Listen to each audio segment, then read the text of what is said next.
Cool. So I just want to say thanks to Luke and thanks to all of you guys for having me. A few things before I start. You may have seen in the video it said that I was CCO at an agency called Zone. I've actually recently left Zone and I've gone startup side. And I'm now head of product design at a company called The Dots, which is basically Forbes describes us as LinkedIn for creatives. So if you guys are hungry to connect with other designers or find your dream job, feel free to check us out at the-dots.com. This is actually a sequel to a talk that I gave last year about chatbots. So Boone covered a lot of similar ground just now. I think voice is definitely the new hotness this year, so I'll be talking about it a fair bit. When I was at Zone, we were able to get our hands dirty with some work with a couple of different voice assistant platforms for a number of clients. And last but not least, I lived in New York for 20 years. I've lived in the East End for the last 5, so I hope you give 0 fucks for me saying fuck a fucking lot. So, without further ado, we've actually been dealing with conversational interfaces for a very, very long time. The command line was pretty much how we got by with computers for the longest time, pretty much from the 60s to the 80s. A few of us in the room might even still dabble with it. I, for one, am terrible when I'm anywhere near the guts of the OS like that, and I've wiped whole computers with bad pseudo commands. But the point is that when you understand the syntax and the grammar of things like command line interfaces, you have a lot of real power with the programs and with the computer. And then obviously the 80s rolled in and we got graphical user interfaces and we all got distracted by that and sort of forgot the secret language underneath the hood. But conversational interfaces are still with us. Obviously, chatbots were especially everywhere in the media last year. You couldn't go to The Verge or TechCrunch without getting smacked in the face about an article about chatbots. I think Boone gave a great talk, but again, the big thing within the sort of conversational interface paradigm right now is voice. Show of hands of people that have an Alexa device or a Google Home, or people that actually use Siri periodically. Any Android people out there doing OK Google stuff? All right, so quite a few of us. And I think we have to ask ourselves why voice and why now? So there are a couple of good reasons. Since about 2012, there have been a lot of improvements in voice recognition and natural language processing. And that's meant that the error rates that were associated with voice before that was about at 33%. And in about 2012, that dropped down to about 5%. The hardware, it's just not quite so hard anymore. The smartphone supply chain has sort of changed things pretty dramatically. It's pretty easy to get your hands on a box and some microphones and a fast enough CPU, a wireless chip to make all that kind of stuff easier. And quite frankly, Google, Apple, Facebook, Amazon, all those big tech companies really, really want voice to be the next big thing. And they've got more money and data than God, so they're trying their best to make it happen. Unfortunately, those guys have a dream, and we have reality. Please. Computer? Computer!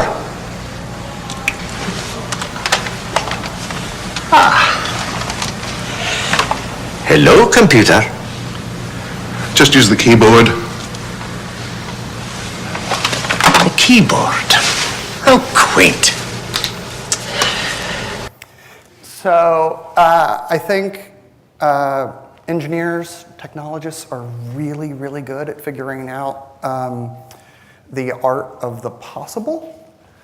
They're not always especially good at figuring out if people actually want the stuff that's possible. And that's kind of where designers and marketers come in. We're much better at the art of the desirable. But we also get distracted by shiny things and can get caught up in hype cycles too. So I want to just talk a little bit about some of the key product launches of the last couple of years and sort of cast back our memory to some initial reactions to these things. So Siri obviously kicked off this most recent raft of voice-related computing. And Siri was born out of a DARPA-funded project at SRI International in their Artificial Intelligence Center. Then Apple scooped them up and made it part of the platform. Got a lot of praise initially for its voice recognition and integration with things like calendars and whatnot. But I think if we all remember, and if we all think about our own experiences even today with Siri, it's still kind of stiff. The commands don't have a whole lot of flexibility. It's also sort of fair to cast some dispersions at its understanding of other accents and dialects. Any Scottish people in the room? How much fun do you have with voice assistants? I didn't even understand you. So, I think, there's a lot of problems with voice and some good things, but, there are still a lot of things that can go wrong. If we fast forward a couple of years, no one saw Amazon coming into the scene, right? Everyone thought, yeah, fine, smart tech company, got a lot of shit figured out, knows how to make good recommendations, all that stuff. No one expected them to actually make decent hardware. And you have to remember, around this time, that was when they were still getting just dogged and dragged for how terrible the Amazon Fire phone was. And so no one expected them to actually make something that was genuinely useful or good. A lot of journalists and pundits sort of had no idea how to treat it, how to talk about it because of that. A few of them were like, yeah, it's got some cool potential for managing your smart home and stuff like that. But once people started using it, just the sheer quality of the improvement in Alexa's voice, the caliber of the voice, the tone, the timbre, the pitch, all of that started to win people over. And poor Siri was left out in the cold. So a couple of years go by and Google finally gets into the game. There's a guy, David Pierce at Wired, who I think basically jizzed himself when he got his hands on Google Home. He said, here are a couple of quotes, "Sometimes home feels like sci-fi magic." He praised the aesthetics of it, saying that it feels minimalist, thoughtful, and warm in the environment, and that the speaker was richer, brighter, and more dynamic than the Echo, and loud enough to fill a room. So, people are starting to warm to voice assistants, particularly these smart speaker categories. And then Apple was like, oh my God, ear computers! Let's have some fucking ear computers. And everyone was like, I don't know what to do with your computer. MG Seigler, Paris Lemon, goes by a couple of different handles out there. I think he's doing VC stuff at Google now. He gushed about the AirPods, in part because it did sort of usher in a new era for Siri. Siri got a little bit better, a little bit smarter. There are some decent use cases for having a sort of always-on, basically hands-free voice assistant. And then, a couple of weeks ago, Google announces their whole sort of Pixel 2 parade, and Josh Topolsky, and I think drank the same Kool-Aid that David Pierce guy did. His stuff, because it's Topolsky, was even more fun though. He's like, the stuff showed off on October 4th was brazenly designed and strangely, invitingly touchable. These gadgets were soft, colorful, delightful. They looked human, but like something future humans had made. People who had gotten righteously drunk with aliens. And that's pretty cool. I'd like to get righteously drunk with aliens. So if we've got any, let's meet them in the cocktails after the talk. But I think if you guys do cast your memory all the way back to October 4th or whenever it was, there was some pretty cool shit that they displayed, like this. Today, you'll hear both sides of the conversation. Okay. Hey Isabel, how's it going? Hej Isabel, hur är läget? Helt okej, tack. Absolutely okay, thank you. What do you think of these cool new headphones? Vad tycker du om de här coola nya hörlurarna? Mitt team designade dem, så jag tycker de är ganska coola. My team designed them, so I think they're pretty cool.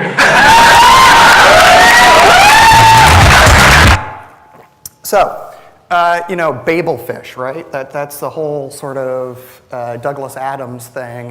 It can translate a gazillion different languages in real time, in your face, on your head, right now. Pretty cool. But I think if we sort of look at the right now, 7% of US households currently have one of these smart speakers. There's been a 10% growth in just 3 years since Alexa emerged in the market. 63% of the US population knows about Amazon Alexa or Google Home. Smart speaker sales are expected to reach 12 million units by the end of the year. 68% of those sold are expected to be on Alexa's platform. The other 20% or so on Google Assistant. These analysts always love to make their predictions. These near-term predictions, pretty solid, pretty reliable. You can trust them. Anytime an analyst starts to tell you what's going to happen in 2024, ignore them. 2020, probably ignore a little bit of it, but a little bit closer so you can see it a little bit more in focus. Prediction from Gartner is that 75% of US households will have one. 20% of those households will have 2 or more devices, and then more big numbers. So a lot of people using these things, blah, blah, blah. What's interesting about all that is what's around the corner from 2020. So there's this guy, Michael Wolff, who works at a consulting firm called Activate. And he's basically saying that smart speakers are sort of indicating that they have the fastest growth of any gadget in history. But that's all going to go right into the fucking crapper around 2020. And there are a lot of different reasons for that. One, any of you guys still have a dedicated GPS tracker on you? Anyone? No? No one? Yeah, funny that. Anybody, how many people still have e-readers? Yeah, I'm not seeing a whole lot of fucking hands. Dedicated single-use devices don't last very long. They're good at sort of inducing a behavior, getting people used to something, but they don't last very long. And that's what's going to happen with these smart speakers, people think. And if anyone pays attention to the CES show in January this year, Alexa Everywhere integration was already starting to happen. So this functionality is going to disambiguate away from these sort of smart speakers that you yell at, and it's just going to be in your home, right? It's going to be in your TVs, it's going to be in your light switches. So the software is eventually going to be the thing that matters more than the device itself. It's not just about smart speakers, though. If you do think about the instances and the use cases on mobile, 41 million people are using Siri on a monthly basis. That's declining year over year. Engagement's also tanking. Alexa's seeing this massive spike. Cortana, out of nowhere, massive increase for some reason. I don't know. I've got friends at Microsoft, but I still don't really pay attention to Cortana. But The really interesting thing about voice on mobile isn't just that it's just declining, that the smart speaker stuff is on the rise, but it's these last two things. 54% of usage of smart voice assistants and this kind of stuff on mobile is by women. And interestingly, it's older age groups that are using them. So the super user, the power user of Siri is basically a 52-year-old woman. And she's spending about 1.5 hours per month with it. And these are the sorts of things that people are doing with voice assistants on mobile. So they're using it to play music, set alarms. That's pretty much the only thing I do with Siri. Show of hands. Anyone? No one cooks? One guy cooks? That's it? All right. Checking the weather, that kind of thing. But if you sort of look at those use cases when you move over to the smart speaker market, those things change. And you can think about why they change, right? So, you're in the comfort of your home when you're using the smart speaker. You're not out and about, so that's why you're seeing that weather suddenly becomes a question that gets asked more when you're in the house versus when you're out and about. Interestingly, for Amazon, order products and order food, that's bottom of the barrel in terms of what people are actually using it for. But I think you guys can probably guess what my next slide is going to be. The most common use case of all, regardless of platform,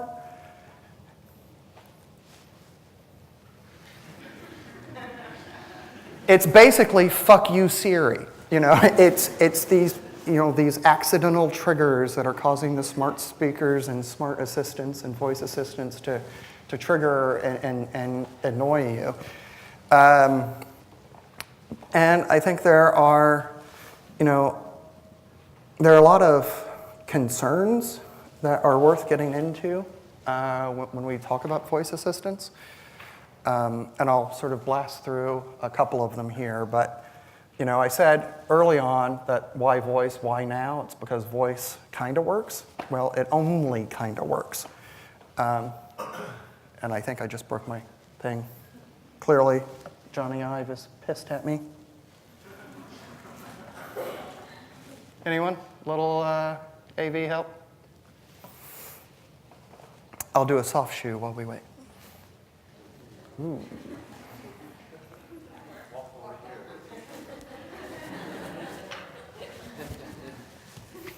I'm going to unplug and plug back in and hope for the best.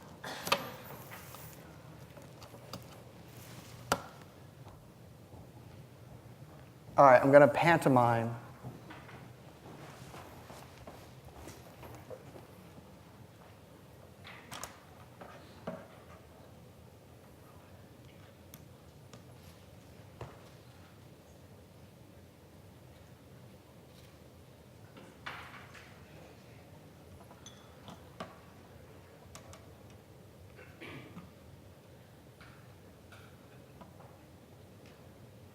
Haha. I do actually have Siri on this thing, and maybe she's just righteously pissed now.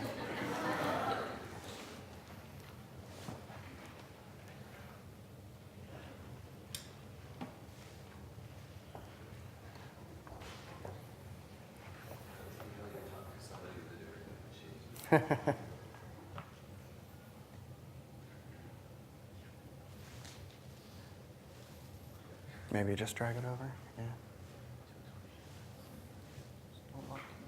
Or you can knock it out of the presenter notes if you need to. That shouldn't be a problem.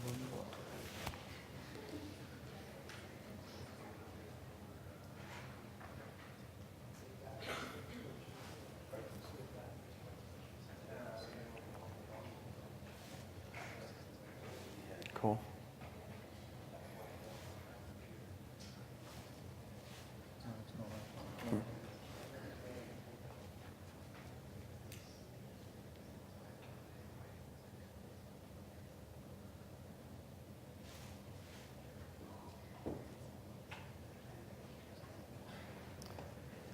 If I was in New York, I would say, so about those Mets, but I don't actually know much about football yet, sadly.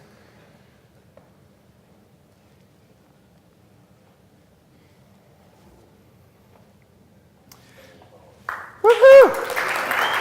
Give this man a round of applause. Benedict Evans, anyone know this guy? Venture capitalist, Andreessen Horowitz. He's got this great joke that he does, this piss take about voice assistants. And that's fair. You know, the tech is still, it's a little bit of what Boone was talking about earlier. Voice assistants sort of depict themselves as this sort of all-powerful Oz. They can answer any question. Allegedly, presumably, the marketing says that it can do everything. It can't. And this is the sort of situation that we end up with. Rachel Metz, a journalist for MIT's Technology Review, had a lovely article where she was talking about the impact of kids growing up with Alexa, growing up with voice assistants. You know, and her concern, her provocation was, you know, are kids going to grow up being sort of lazy because they can just sort of get answers out of thin air?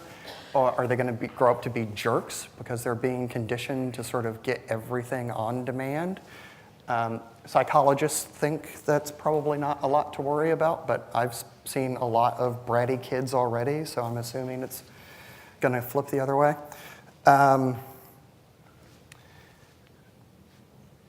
Did you guys hear about this sort of Burger King thing? So this is what happens when traditional advertising agencies try to get clever with technology. It backfires. So there was this bit where they were basically like, oh, you know, this is only a 15-second spot, so we don't have time to talk about all the great ingredients that go into a big Whopper. So, hey, okay, Google, what's in a Whopper? And it was clearly just pulling from the Wikipedia page of what's in a Whopper. And so basically people vandalized Wikipedia.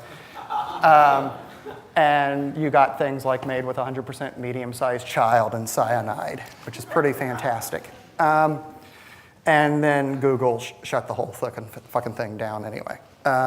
So yeah, go advertising agencies. Trolling for laughs is another thing that's great. So anyone see recent episode of South Park? It's pretty great. So let's take a peek at that. I have no sound now. Excellent. All right, so imagine a Cartman type voice. Essentially what happens is Trey Stone, Matt Parker decided to, as they often do, rip a story out of real world events. Around the same time, there was this local newscast in Seattle that sort of got picked up nationally. And basically what happened was this newscaster, they were doing this story about Alexa and voice assistants and stuff.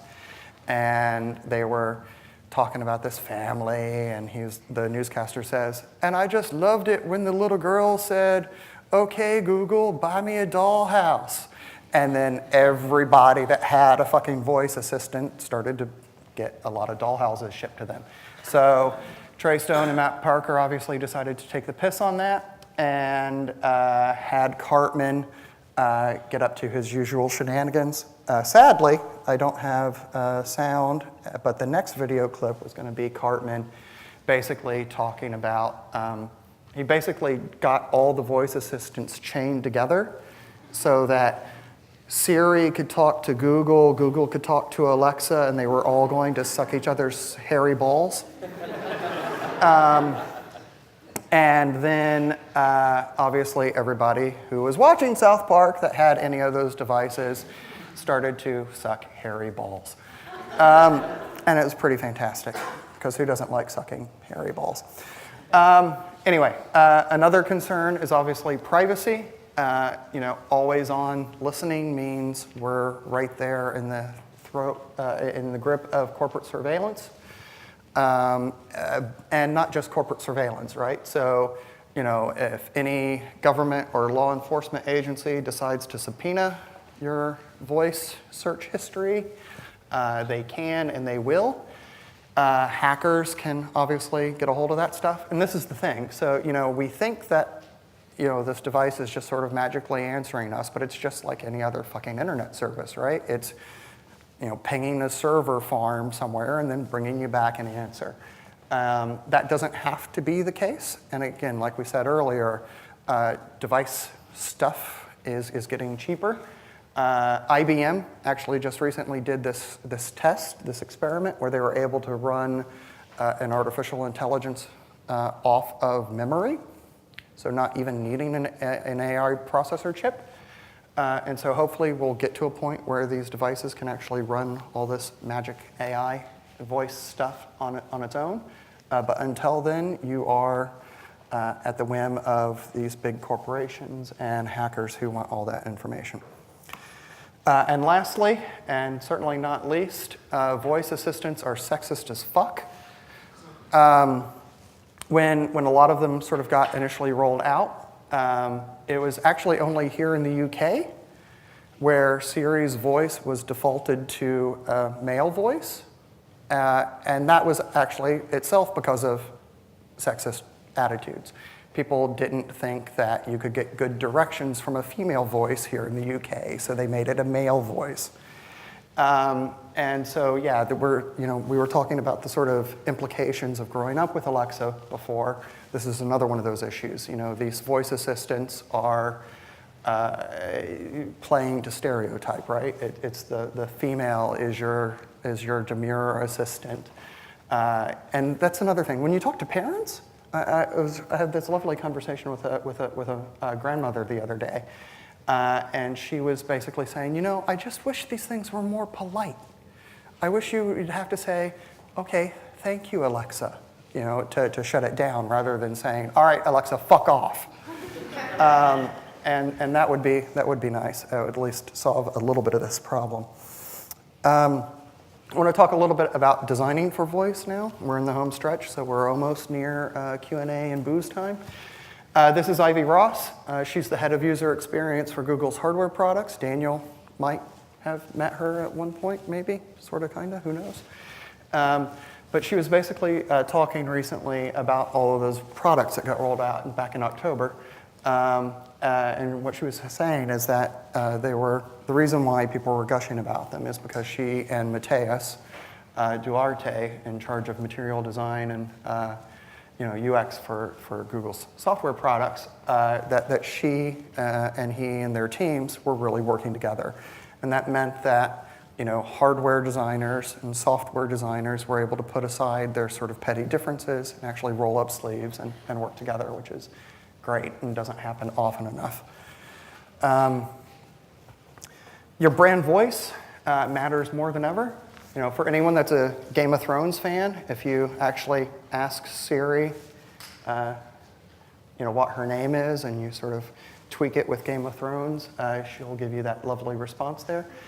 But when the only interface when is the conversation, then your tone of voice becomes really important. And, we've always thought about that as UX designers, and as we've worked with our copywriters on the teams that we have. But it becomes increasingly important when voice becomes the interface and the medium that you're designing for. And that's why all these companies are actually hiring writers and actors and improv experts to create a lot of these voice assistants. And that's a lovely quote. When the conversation is the interface, experience design is all about crafting the right words. It doesn't mean that as UX designers we're shit out of luck, but it does mean that we have to learn from writers and writing as a discipline. And it also means that if a number of you, I'm sure you've seen this sort of increasing niche in the market for UX writers. Anyone a UX writer in the room? No. But it's interesting that our skills are evolving, and as UX designers, we have to make sure that we're evolving with the time and with the opportunities. So thank you.